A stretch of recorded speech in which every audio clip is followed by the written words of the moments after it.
Hey everyone, welcome back to Route 66 Restoration. This is part 2 of working on this driver's side fender.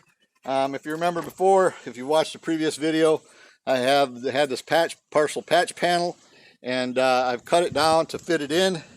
But in order to get it to fit, I had to cut away this part of this lip that goes in here like that.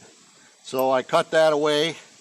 That way, what that does is, because of the shape of this panel at the top edge, it allows me to slip this in a little farther so I can get it flush here and then flush here at this end also.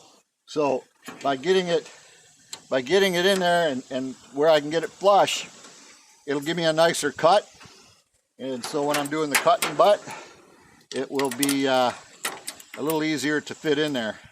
So I'm not set up to weld right now, so I'm not going to do the cut and butt.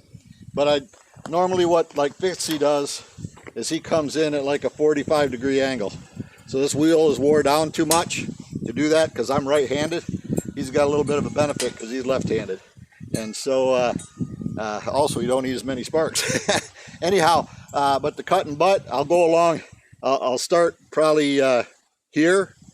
I'll cut down and cut through this, and then work my way stitching along. I've tried not to leave sharp edges so that I can get a better fit without as much distortion as I'm welding. So just something that a lot of guys say that the contact points, when you get a real sharp point, it wants to sink in. So and I kind of agree with that. That's my experience also. So anyways, that's what we're doing here on this particular panel, getting this thing ready to be fitted in and welded in. So this piece over here, I'll make another patch for that, and then I'll put another piece that goes down around the bottom here, and that's what will consist of this particular repair on the corner. And there will be a edge piece also that has to go on there.